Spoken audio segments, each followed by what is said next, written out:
사사기 18장 14절에서 31절까지 교독으로 읽습니다.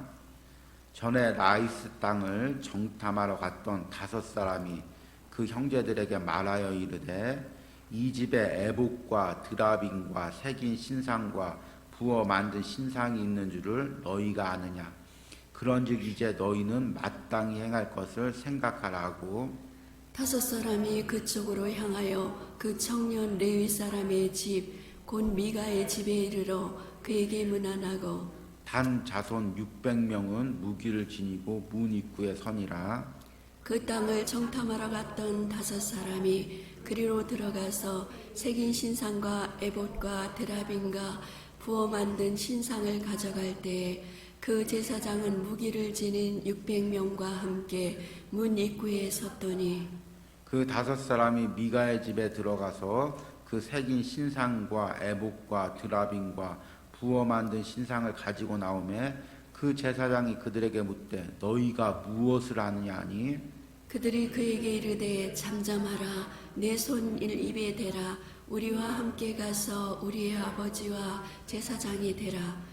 내가 한 사람의 집에 제사장이 되는 것과 이스라엘의 한 지파 한 족속의 제사장이 되는 것 중에서 어느 것이 낫겠느냐 하는지라. 그 제사장이 마음에 기뻐하여 에봇과 드라빔과 새긴 우상을 받아가지고 그 백성 가운데로 들어가니라.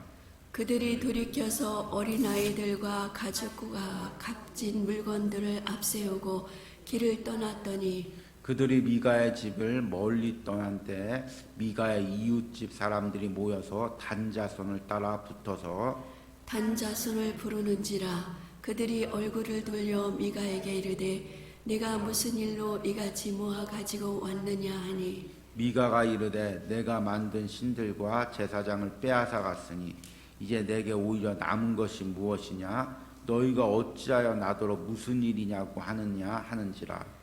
단자손이 그에게 이르되 내 목소리를 우리에게 들리게 하지 말라.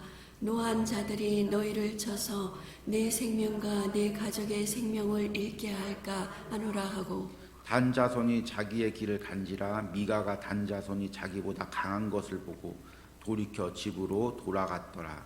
단자손이 미가가 만든 것과 그 제사장을 취하여 라이스에 이르러 한가하고 걱정 없이 사는 백성을 만나 칼날로 그들을 치며 그 성읍을 불사르되 그들을 구원할 자가 없었으니 그 성읍이 베드로 가까운 골짜기에 있어서 시돈과 거리가 멀고 상종하는 사람도 없음이었더라.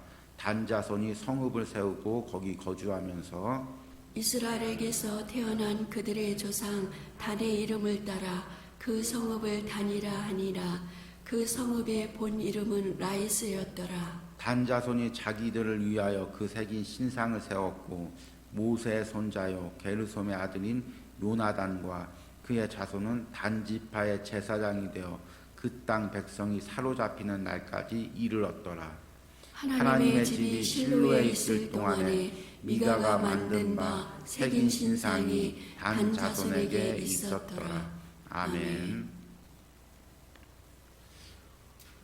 이제 우리가 사사기 말씀을 2달 가까이 묵상하고 이제 지난주에 삼손에 대한 이야기를 마지막으로 이 사사들에 대한 이야기를 다 끝맺었습니다. 그리고 나서 이 사사기의 그 마지막 부분에는 2가지 이야기가 나온다고 말씀을 드렸습니다. 하나는 지금 우리가 읽고 있는 이 미가의 지파의 그 우상의 이야기와 그리고 이 다른 하나는 이제 내일부터 묵상할 이 베냐민 지파와 12지파의 그 전쟁 이야기입니다. 11지파의 전쟁 이야기죠. 근데 이 2가지 이야기의 공통점은 먼저는 그 사사기 시대에 이스라엘 백성들의 영적 타락, 그것이 얼마나 심각했는지를 보여주는 것입니다. 이 사사기를 읽다 보면 사사들이 왜 이렇게 행동했을까? 백성들이 왜 이렇게 행동했을까? 하나님을 분명히 믿는 사람들인데 의문이 들 때가 있습니다. 근데 이 사사기 마지막 부분을 읽으면 아하, 그 당시가 이렇게 영적으로 타락한 시대였구나. 그러니까 백성들도 이렇게 행동했고 사사들도 이렇게 행동했구나. 그게 이제 깨달아집니다.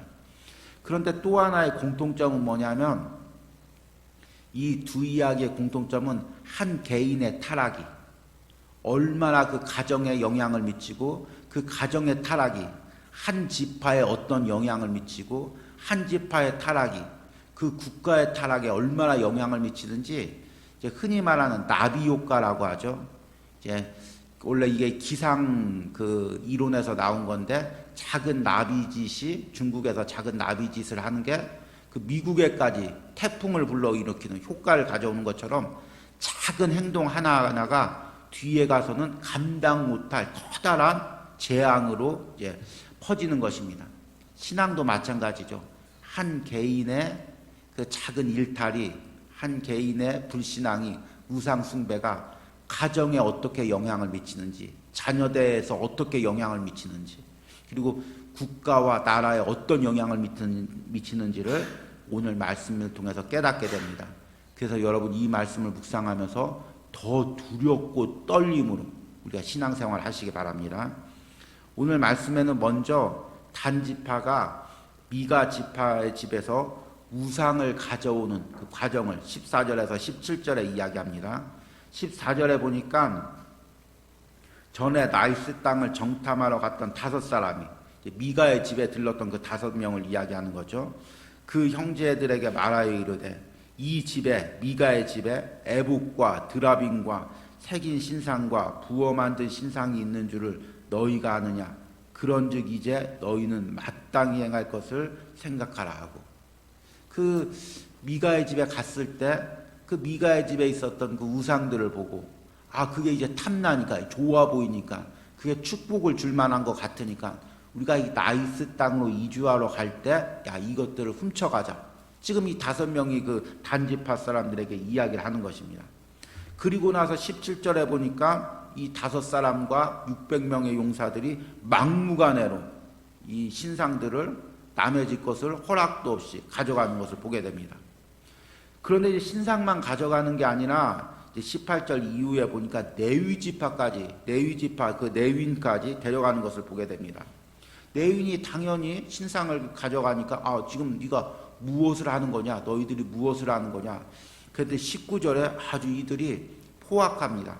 그들이 그에게 이르되 잠잠하라. 내 손을 입에 대라. 찍소리 말아라. 조심해라. 너 다치는 수가 있다. 그 얘기죠. 그리고 나서 회유를 합니다. 또 우리와 함께 가서 우리의 아버지의 제사장이 되라. 내가 한 사람의 집에 제사장이 되는 것과 이스라엘 한 지파 한 족속의 제사장이 되는 것 중에서 어느 것이 낫겠느냐. 그런데 놀라운 건 20절에 보니까 그 제사장이 마음에 기뻐하여, 이 소리를 듣고 마음에 기뻐했다는 것입니다. 그러니까 당시에 이 이스라엘 지파들이 얼마나 영적으로 타락했는지, 그리고 레위인까지 얼마나 영적으로 타락했는지를 오늘 이 말씀을 통해서 보게 되는 것입니다. 그리고 나서 이제 22절 이후에 보니까 미가가 이제 아마 어디를 나갔던 것입니다. 나갔던 것 같습니다. 그래서 다시금 이제 그 사람들을 모아서 단지파를 추적하러 갑니다. 그런데 단지파들이 오히려 큰 소리로 네가 왜 쫓아왔느냐? 미가가 너희가 내 우상을 가져가지 않았느냐? 조용히 해라. 또 너 그러다가 죽는 수가 있다. 그러니까 또 미가 사람도 찍소리 못하고 그냥 돌아가는 그런 일들이 발생합니다. 하나님의 법칙은 사라지고 하나님의 질서는 사라지고 힘의 논리가 지배하는 그 영적 타락의 모습을 봅니다. 하나님이 떠나가면, 믿는 자들에게 하나님의 하나님의 신앙이 떠나가면 남는 건 뭐냐면 세상 사람들보다 더 포악한 힘의 논리만 남는 것입니다. 이것이 영적 타락의 모습이죠. 그리고 나서 이제 27절 이후에 보니까 이제 이들이 그 나이스에 가서 평화롭게 사는 족속들을 학살하는 그 내용들 나옵니다. 하나님의 그 백성들이 평화롭게 사는 사람들을 무자비하게 학살하고 또 그들의 땅을 갈취하는 그런 모습들을 봅니다. 세상 사람들의 모습이죠. 그리고 이제 마지막으로 30절에서 31절에는 이 사건의 결론을 이야기합니다. 30절에 보니까 그 레위인이 누구였는지, 그동안은 이 레위인이라고만 이야기했는데 그 레위인의 정체를 이야기합니다. 단 자손이 자기들 위하여 그 새긴 신상을 세웠고 모세의 손자요 게르솜의 아들인 요나단과 그의 자손은 단 지파의 제사장이 되어 그 땅 백성이 사로잡히는 날까지 이르렀더라. 그 레위인의 정체가 누구냐면 모세의 손자고 게르솜의 아들이고 요나단이라고 이름하고 있습니다. 그러니까 오늘 지금 이 말씀을 읽다가 끝에 가면은 진짜 그 충격적인 것을 받게 되는 것입니다. 야, 그 신앙 좋았던 모세, 그 자손, 그 손자 때 가서 야, 이렇게 그 신앙인이 그 백성의 지도자가 목회자가 자녀가 이렇게 타락할 수도 있구나. 이것을 우리가 이제 말씀을 통해서 깨닫는 거죠. 그리고 31절에는 놀라운 말씀을 이야기하고 있습니다. 하나님의 집이 실로에 있는 동안에 미가가 만든 바 새긴 신상이 단 자손에게 있었더라. 하나님의 제단은 그 실로에 있는데 미가 지파들은 그 우상을 섬기고 그 미가 지파의 그 신이 그 우상이 된 그 상황을 아주 처참한 영적 타락의 상황을 이야기하고 있습니다. 30절 후반절 보니까 그 땅 백성이 사로잡히는 날까지 이르렀더라. 사로잡힌다는 말은 무엇이냐면 나중에 아수르의 포로로 끌려가는, 북이스라엘이 다 멸망해서 아수르로 포로로 끌려가는 그 장면을 암시하는 것입니다.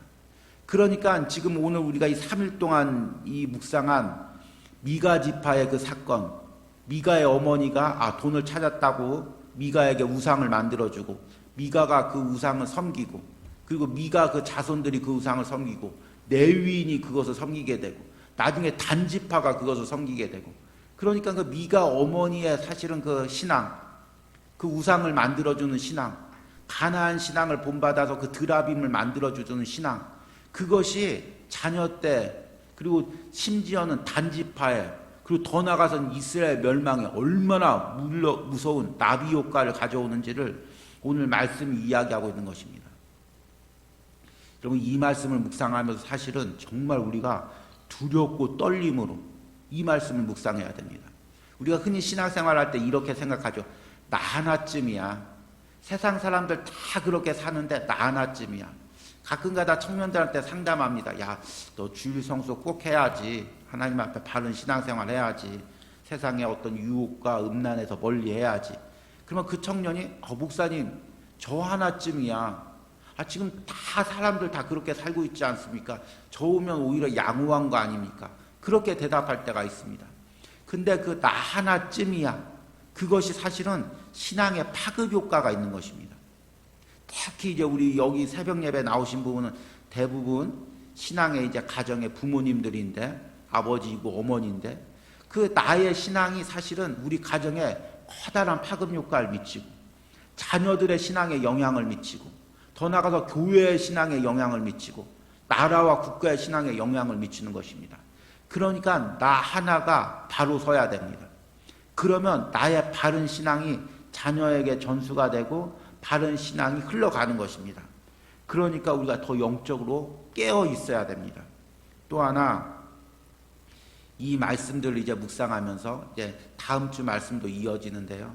사실은 하나님을 믿는 백성이 하나님에 대한 신앙을 저버리면 얼마나 타락하게 되는지 그 영적인 추악한 모습들을 오늘 말씀을 통해서 보게 됩니다.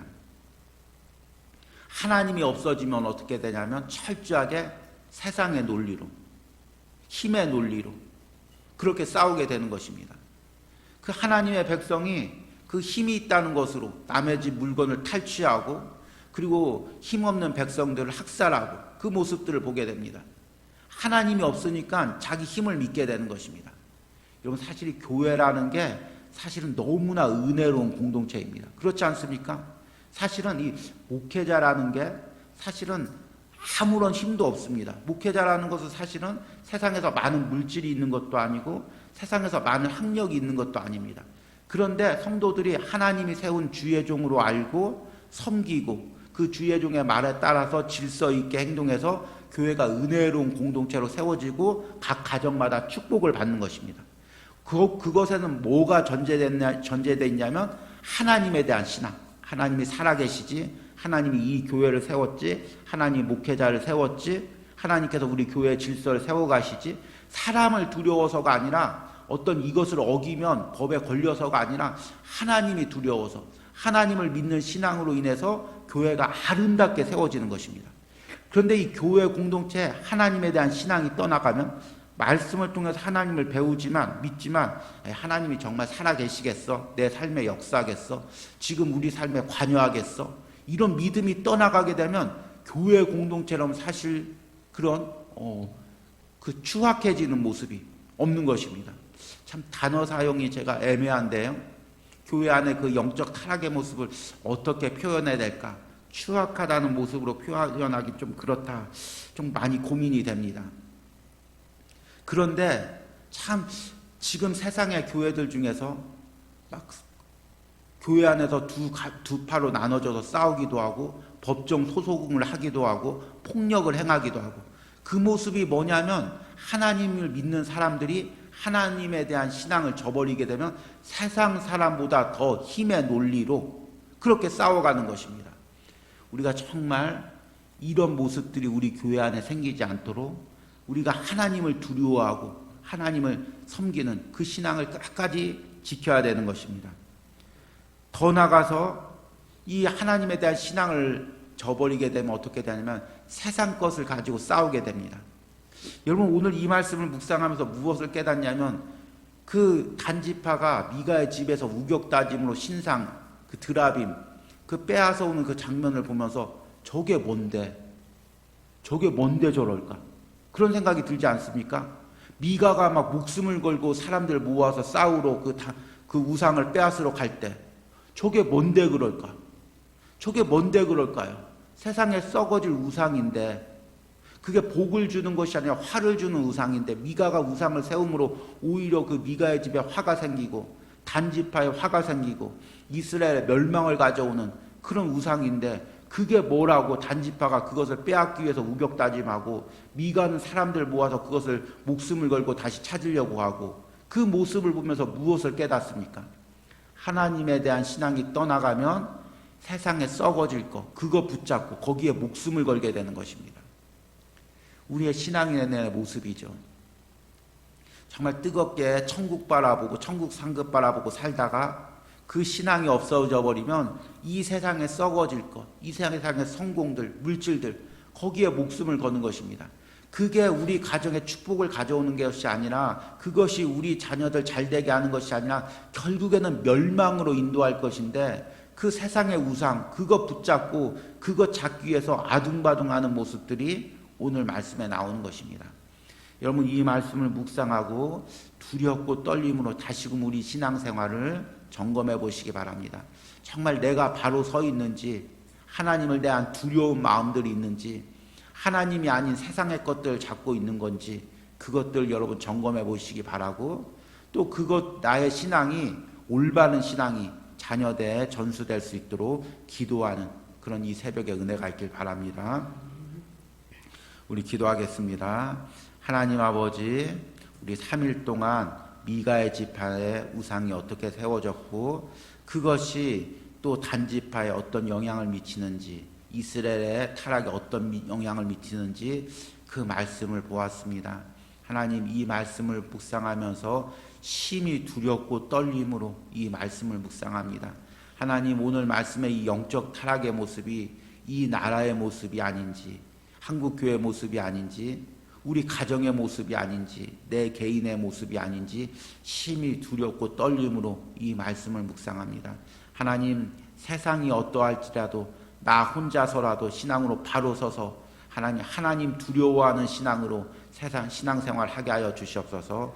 그리고 그 하나님을 두려워하고 섬기는 마음이 자녀들까지 흘러갈 수 있게 하셔서 부모님이 경외하는 그 하나님 부모님이 섬기는 그 하나님 세상 것을 섬기는 것이 아니라 하나님만 섬기는 그 신앙이 자녀들까지 전수되는 은혜가 있게 하여 주시옵소서. 하나님 또 세상에서의 한 주간이 시작합니다. 사랑하는 성도들이 새벽마다 깨어서 기도하게 하시고 또 생명의 삶 말씀을 통하여 날마다 묵상하게 하시며 영적으로 깨어서 타락한 세상 가운데서 믿음으로 살아가는 은혜가 있게 하여 주시옵소서.